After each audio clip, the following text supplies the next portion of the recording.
Fellas, last night we had UFC 306 O'Malley versus Merab and another title fight with Grasso and Shevchenko. We're going to be going through the 5 best and the 5 worst moments to come from this card. Now, it was relatively a really good card, but I have got to go through the 5 worst moments as well as the 5 best moments, just so we can do like a proper recap and look through the card that just went down, because there's a lot of talking points leaving that card, especially with the Sophia, which I'm going to get into later on. But we'll start off with the 5 worst moments, get them out the way. And even though I do want to talk good things about this card, because there was a lot that came from this card, we do have to go through the 5 worst moments, which some of them were kind of hard to find. I had to like look for some of the worst moments because it was actually a really good card throughout. But we'll go on at number 5 with the 5th worst moment to come from UFC 306 in the Sophia. And at number 5, I've just simply gone with that the sugar era is over for now, at least. Now listen, I'm not a massive Sean O'Malley fanboy, and regardless of what you think of his personality, this isn't me saying I'm sad that Sean O'Malley's not the champion because of a personality reason or because I'm, you know, attached to his personality.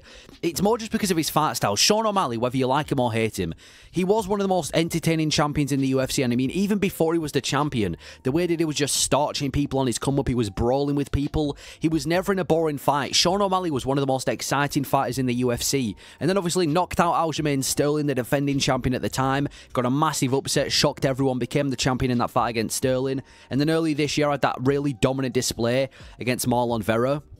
And again, like I said, whether you like him or hate him, he's probably one of the, well, when he was the champion, he probably would have been top 2 most entertaining champions in the UFC with guys like Islam Makhachev or maybe Alex Pereira. He was never in a boring fight, and that's why I liked O'Malley to champion. And I'm not going to sit here and shit on Merab. I don't hate Merab. I don't think he's super boring, but at the end of the day, his record does speak for himself. You're not going to see these highlight reel finishes from Merab. You're not going to see these flashy moments in the octagon. He might mock an opponent and showboat every now and then, but that's all you're really getting from Merab.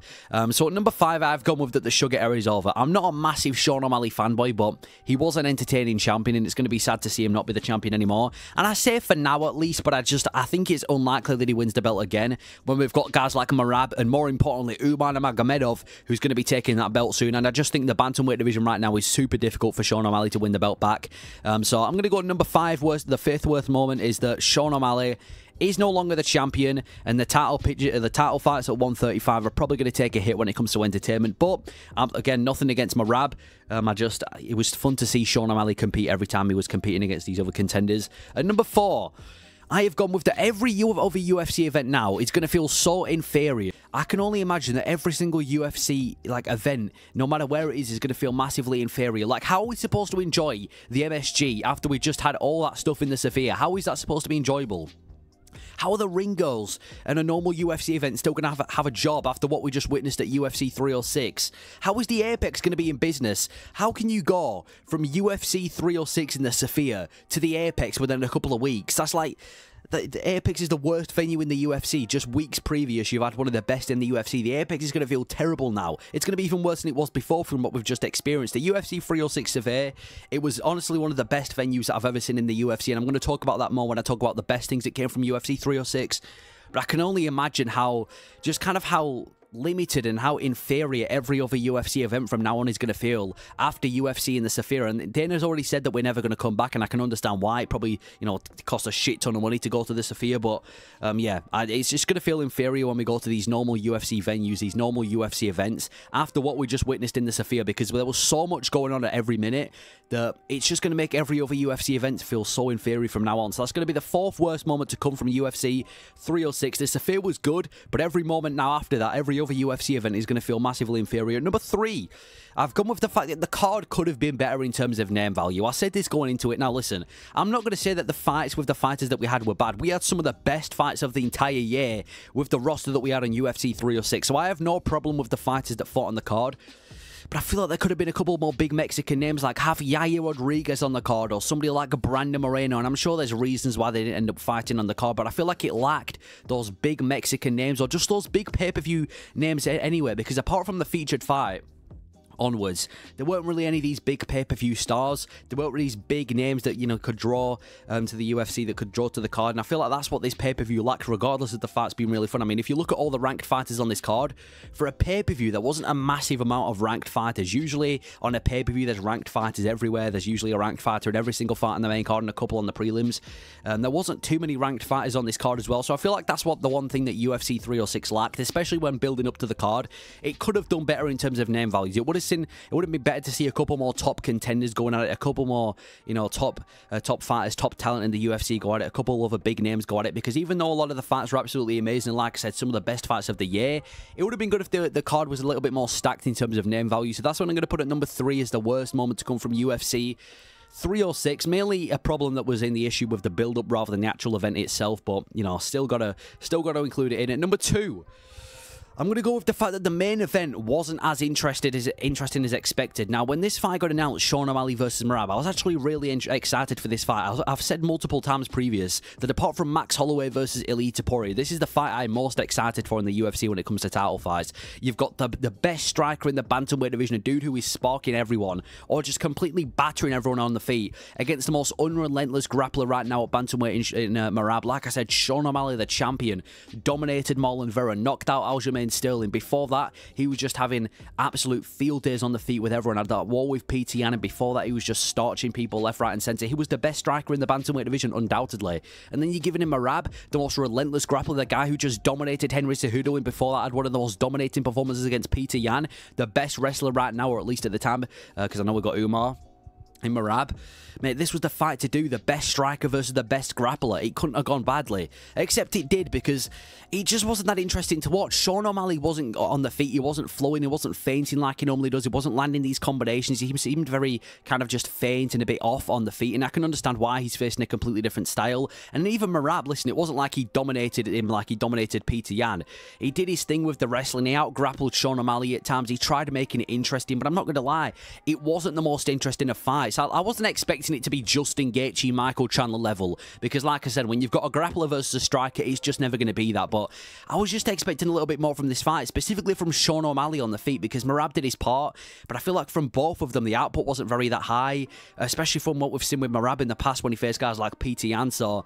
And number 2, I'm not necessarily blaming them, because I can understand when you're facing each other, the styles do have to adjust, but I was just expecting it to be a little bit more interesting from both of them. When you've got the best striker and the best grappler going at it, you'd expect the performance to be a little better from, I guess, both of them, specifically Sean O'Malley, though. So I'm going to say that the main event wasn't as interesting as expected. And at number 1, the worst moment to come from UFC 306 was just simply Alexa Grasso versus Valentina Shevchenko. Was absolutely horrible. I mean, coming into this fight, we'd already seen this twice before, so it wasn't like it was this highly anticipated fight, because we'd seen it twice before. This was the third one. It was like a Brandon Moreno and Pantoja all over again. I didn't really, well, Davis and Figueiredo all over again. I didn't really want to see this again. And it just wasn't the most interesting fight. Listen, Valentina Shevchenko's game plan was great. Out-wrestling Alexa Grasso did the job, but from an entertainment standpoint, it was just not that fun to see. It was just Valentina Shevchenko out-grappling Alexa Grasso looking to find the submission attempts, which she couldn't get. There was very, very few moments, if any, on the feet. It was just Alexa Grasso trying to land a nice shot, a couple of leg kicks every now and then. Basically, nothing went on the feet. And it was just a wrestling dominant performance from Valentina Shevchenko. And it frustrated me with Alexa Grasso's game plan. I didn't really understand what her game plan was. It seemed like all her game plan was, rather than trying to get back up to the feet, was just to try and look for submissions. She had like 2, well, not 2, but she had a couple of submission attempts in the entire fight. Some of them were close, but apart from that, she didn't really have anything else to offer. Her boxing didn't seem as crisp as it did in the second fight. Her game plan, I just didn't really understand it. It was almost as if she was relying on finding a submission against Valentina Shevchenko. And you got to realize at this point in time, we had just come off Diego Lopez versus Brian Ortega and Daniel Zellaba versus Ribovic, 2 of the best fights on the card. And then we had this, completely slowed the momentum of the card. And it kind of just shows you that women MMA, we've always got to keep a kind of a side eye on women MMA, especially when it's in like these big events like UFC 306. So at number 1, I am going to say that Grasso versus Shevchenko kind of ruined the card, and I really hope we don't see this a 4th time. Like I said, I don't want this to be the next Moreno versus Figueiredo type fight. But now we'll go through the 5 best moments to come from UFC 306, because there's a lot of them. It was hard only condensing it just to 5, but there was a lot of good moments to come from UFC 306. And at number 5, I'm going to say that Odi Osbourne versus Ronaldo Rodriguez earned the main card spot. I always said, and it wasn't just me, everyone was saying coming into fight week that why is this on the main card of UFC 306? It shouldn't be. Odi Osbourne's lost more fights than he's won in the UFC. He's not top talent. Ronaldo Rodriguez only just made it to the UFC as well. It shouldn't have been on the main card. But you know what? watching this fight, at least he actually went out there and performed. Despite not having the most hype and despite being shat on, they went out there and performed. Audie Osborne nearly finished Ronaldo Rodriguez in that first round, looked really good, nearly knocked him out and submitted him in the same round. He looked amazing in that fight. Ronaldo Rodriguez managed to find a massive comeback on Audie Osborne in those later rounds, had a really good last round against Audie Osborne, got the win by decision, made a massive comeback in the UFC, and it was everything you could really ask for a fight. So Audie Osborne versus Ronaldo Rodriguez, it earned that main card spot, and even like I said, it probably shouldn't have been on the main card on paper. It performed, and at least it wasn't a boring fight. They went out there, they put on a scrap. They both had moments. There was a massive comeback involved. Ronaldo Rodriguez picked up the win. He's going to be progressing into his UFC career, so I can't really complain. Audie Osborne, Rodriguez, he earned the main card spot, and I'm glad that it performed the way it did, so maybe we need to be a bit more, I don't know, maybe we need to be more calm when it comes to these guys being on the main card. Maybe we need to give them a little bit more of a chance and wait to see what they actually do when they actually go on out there and perform. So I'm going to say that's the 5th best moment to come from UFC 306. And number 4, I have got it was top 3 best events this year. Maybe I'm stretching it, but UFC 306 in the Sophia. I know the Sophia was more the star of the show than anything, but it was such a good event from start to finish because of the brand new venue. And I know UFC 300 is probably going to be a number 1 for most people, and it probably is going to be for me as well. And there's definitely a couple other events that you can say could be number 2 or number 3. You've got UFC 298, 299, even the recent card with UFC 305. But I honestly think that UFC 306 could be top 3 best events this year. I mean, despite having some of the best fights of the year, the prelims being bangers, and, you know, multiple fight of the year contenders being in this one card, the Sophia itself, like I said, it just didn't feel like a UFC event because it felt like a movie. It felt like we were watching some trailer that had a month spent, like a trailer that had a massive budget on it. When in reality, all it was in the Sophia. It was in the UFC 306 in the Sophia. It was such a good event. The venue was amazing. Everything, even the tail of the tape was amazing as well. It just felt like a completely surreal experience. And I wasn't even watching it in the venue. I can only imagine what it feels like when you're watching it in the venue as well. And, you know, we had 2 brand new champions in Valentina Shevchenko, Merab as well on top of that. So I'm going to say that number 4, it was the top 3 best events this year just because it was completely unique and different to every other event in a good way as well. The venue was amazing. There were so many banger fights on there, and it will go down in history as one of the best events, at least in 2024. So the fact that it was one of the best events this year, I've got to give it his credit, and I've got to put it at that number 4 spot. And then at number 3, I'm going to say that Diego Lopez is finally fighting for a belt. Diego Lopez, he was once a hype train. He was once a guy when we had a lot of questions revolving him.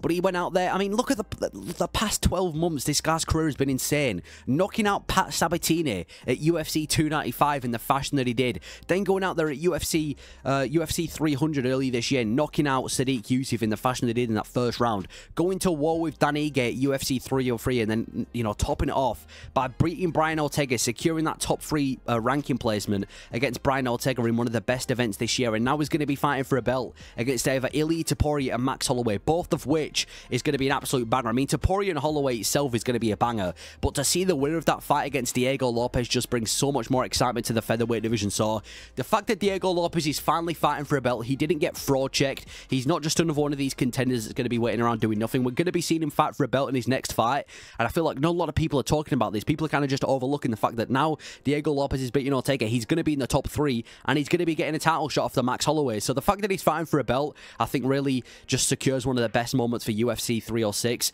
And then at number 2, the second best moment, in my opinion, was that Daniel Zelibu versus Esteban Ribovics was one of the best fights of 2024.